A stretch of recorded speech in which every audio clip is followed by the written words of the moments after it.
Anyway, tonight I'm talking about vectors, graphs, and scale. I'm not going to be showing really any code. I'm going to be talking about something I've seen as we've been watching the evolution of Python, the language, and some of the tools that we've built, and kind of really just kind of throwing a question out there towards the end about what comes next.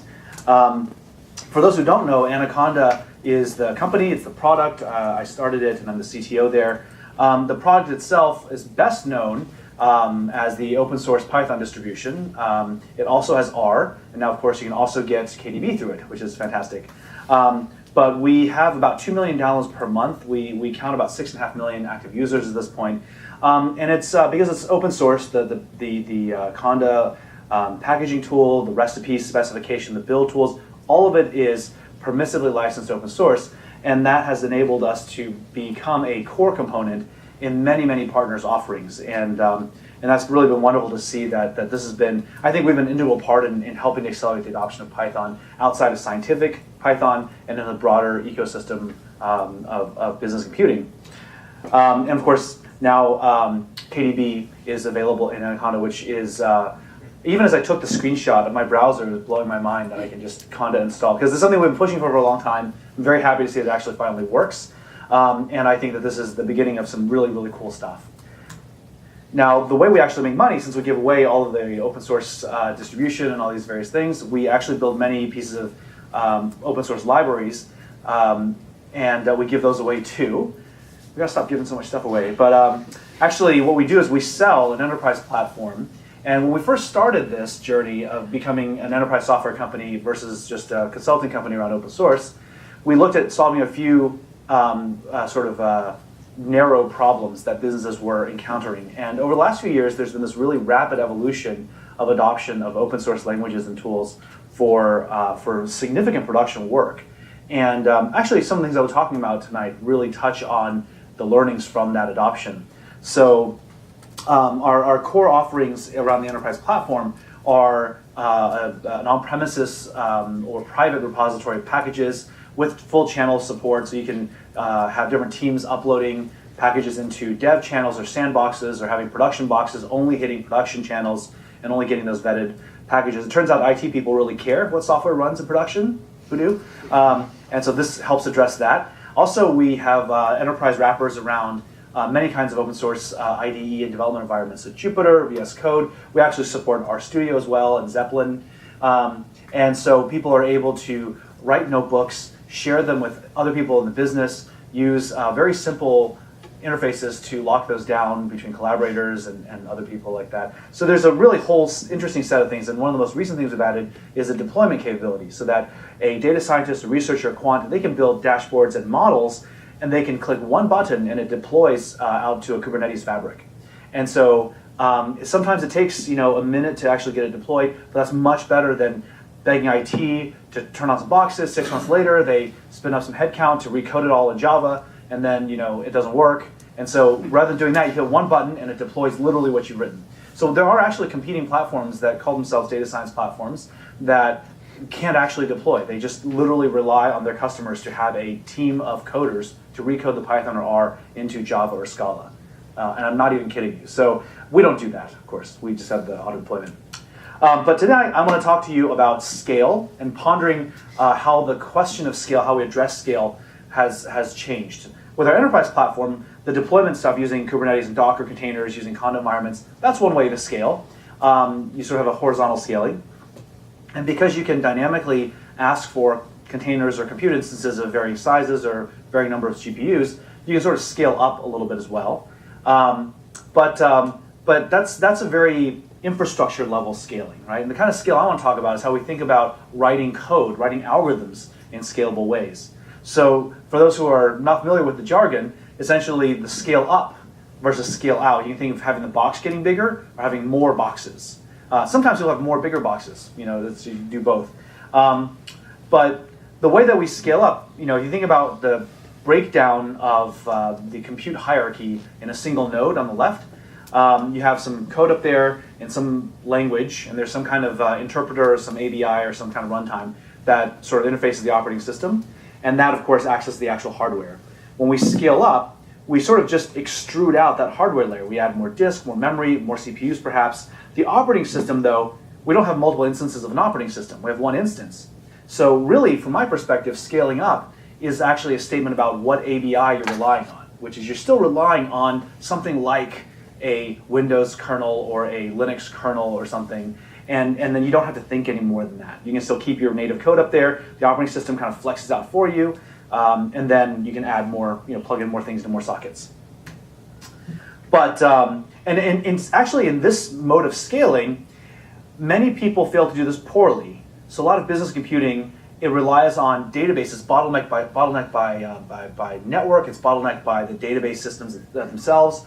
Those of us, like people in this room, people in the Python world who've been doing NumPy, people who think vectorially, we've had this secret trick up our sleeve, right? Because we know we can take advantage of all of those cores, all that memory. We can write simple code, and it sort of like very cheaply and very conveniently and very accurately scales.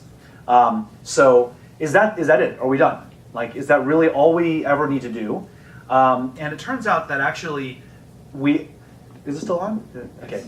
From my perspective, we have sort of just had a temporary advantage, and the problems are getting harder. And that's really the big takeaway, I think, tonight, is that all of us in this room, I think we're cleverer and smarter than the average bear out there, and to first order, it's true, but the problems are getting harder even for us, right?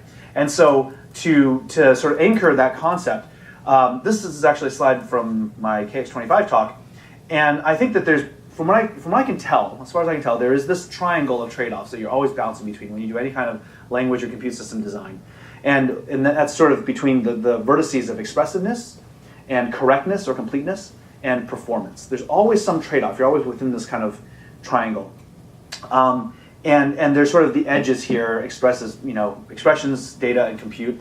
I'm not going to get too far down this because we're a little short on time, but this triangle between expressiveness, correctness, performance, it really ties to some of these concepts. And these are really just design architecture elements we've used historically in computing to anchor some of those vertices.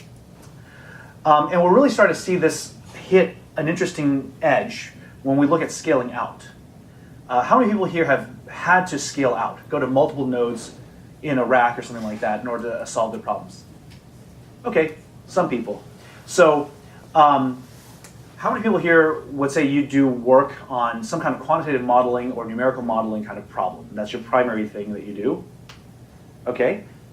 What else are you guys doing? So the point I was going to make was actually that a lot of the world right now in the traditional software development IT sort of space is really obsessed with scale out. It's really obsessed with horizontal scale. And so because many of them are using either container technologies or they're using things like Java and the JVM and various kinds of microarchitecture or microservices architectures, they feel like they have a simple approach to scale out. Now, those of us coming from the vectorial world who are used to the performance and the correctness of simple scale up, we look at that and we're like, well, that kind of sucks, right? Because like MPI is probably the best you can do on like some high-end network backbone, and even that's not great for a lot of problems. So this whole thing of bouncing stuff over XML RPC is nonsense, right? So what you really want to do is have a computing interface that doesn't have multiple instances of operating systems talking across network stacks and then sharding your data, sharding your compute. You really want to, you wish you could, say the same thing, say the thing you actually want to say it simply, and have something magical that ties and bonds that entire distributed infrastructure together into one thing. And so I would say that the Hadoop world really went down this route. The Java world's really gone down this route. These kinds of virtual distributed computer things never work out well. It turns out that abstraction is so leaky, it's not even really that much of an abstraction, right? And this is this is the picture. Ideally, you want a distributed computing API that's very symmetric to the operating system API. But this is not really, I don't even know how many thousands of PhDs in distributed computing have been thrown at this problem, and it's really not been solved. Where we've gotten to in the Python world is we sort of started a small project and started blossoming, and it's a project called Dask. And I'm going to talk through the progression of Dask to look at what the evolutionary pressures are now on us in the quantitative computing world. So Dask was designed to be a small, lower level library that would help other Python libraries naturally scale. So as opposed to being a distributed computing API that gives you sort of like a virtual operating system, and rather than being something like Hadoop, which is a virtual data layer, it strove to be a set of primitives that would allow people to scale out compute across many nodes, many CPUs, in a very uniform manner. So at the end of the day, the architecture of it is incredibly simple. It's a task graph that's actually materialized. There are some schedulers that you can choose from that will schedule those tasks. And there are collections built on top of these task graphs. And those collections essentially shard the operations you do on them into a graph of operations on subcomponents. So really, really basic distributed computing 101 kind of stuff. Turns out if you make tons of little design decisions correct, you can actually have something fundamentally different, even though the architecture is simple, fundamentally different, more usable. And so that's where Dask has really started to shine. So we have many, many people now building additional extensions for Dask into machine learning. We have Dask supporting different kinds of distributed arrays, distributed data frames. It's been really quite successful. And the graphs that you'll get when you start running these kinds of compute, they look, somewhat, some of them look like parallel global array kind of stuff. It's pretty straightforward. You can start writing, more complex things. So a few lines with for loops cross-validation turns into a non-trivial graph with non-trivial flow. And even very, very few lines of something like matrix operations will lead to extremely asymmetric, very hairy-looking graphs. And if you proceed down this route, what Dask does with the sharded arrays is very, very similar, possibly identical, one can make the argument it's identical, to what Tensorflow does with tensors and that are naturally sharded, that can run on GPUs, run on CPUs, run on TPUs, and all this stuff. And where TensorFlow is only one instance of a whole class of things like PyTorch and Chainer, MXNet, CNTK, all of the deep learning frameworks that are out there. Fundamentally, at the end of the day, they start with the underlying piece that is a shardable, distributable, or distributed matrix library. Although we call them tensors now because that's cool. But the algorithms they're running, though, what's interesting is these algorithms don't look like distributed HPC algorithms and papers from the 90s, right? These algorithms are all to power, well, of course, in deep learning, it's all to power a whole bunch of stuff that's convolutional neural nets, things like that. But Dask is used to do things like atmospheric data processing and GIS data and things like that. You can use it to do a general purpose set of things. So the point here, I guess, is that if we sort of zoom out a little bit, and why did I tell you the history of Dask? That history, by the way, Dask is a 3-year-old project. Mm-hmm. Okay, so it's not very old. And so if we think about the history of scaling, initially we're just like, okay, well, this is Intel's problem. This is none of our problem. We're software people. And then you hit the end of Dennard scaling, and now it's all of our problems, right? So now you have multi-core everywhere. So we said, okay, well, we know what to do with multi-core. We're going to go and use all the tricks from the 60s, and we're going to do SIMD. And that's good for a certain set of problems. And then all of a sudden, things like deep learning happen, and other kinds of algorithms start becoming possible on top of these graph systems. And so now all of us are doing really graphs. And so those graphs exist in the lowest levels inside the schedulers of something like TensorFlow or Dask. They exist at higher levels, at things like, if you guys ever heard of or seen Airflow, which is a data pipeline scheduling system. If you go and look at a lot of the people doing streaming data, whether it's Spark streaming or the Kafka, Lambda architecture type stuff, a lot of the business data processing world has moved to real-time event processing, stream, and then of course all the cloud vendors have caught up and said, well, you can just launch these streams and deploy them in a serverless way. We have functions as a functional platforms as a service. So with all of this stuff happening, the reason why we care, why am I telling this to a whole room of KDB programmers? And the reason is because the things that have made KDB powerful, the things that have made NumPy and Pandas quite effective, those things, they're still good, they're still here, but a whole new set of things are opening up as a result of this. So the innovation can't stop, right? Right now what we're seeing in the broader IT space, and actually I think the previous talk sort of hinted at some of these things I'll be talking about, there's multiple transformations happening inside the business computing environment. One of them is that many people, software is moving to services. It's a continuous delivery. People are starting to realize we need to think about all of these things as services. IT is actually finally moving to the cloud. There is a brick wall of no on-prem forever, and all of a sudden the collapse in that brick wall has been shocking to see in just 18 months. 5 years from now, everybody will be at least hybrid. Most will be fully cloud for most of their applications. So that is something that has been shocking to see how quickly that's happened. And then applications have become data enabled. And the last one, the first two sound kind of like, eh. The last one is actually the really, really significant one. Because my contention is that the software development lifecycle, the software development process that we have inside business, inside virtually any business in the world, they are all still rooted in 1990s style thinking, maybe 1980s style thinking about software development. You have this compartmentalization of silo between the data systems and the data engineers and the DBAs, and you have then the developers themselves. You have the infrastructure, networking people, and systems people, and then you've got the business analysts clicking Excel. So you have these silos, and we can deploy software as just a software thing. You unit test it, there's some UAT stuff you do, but then you roll to production, flip a couple config flags, it hits production database. And that's how you do apps.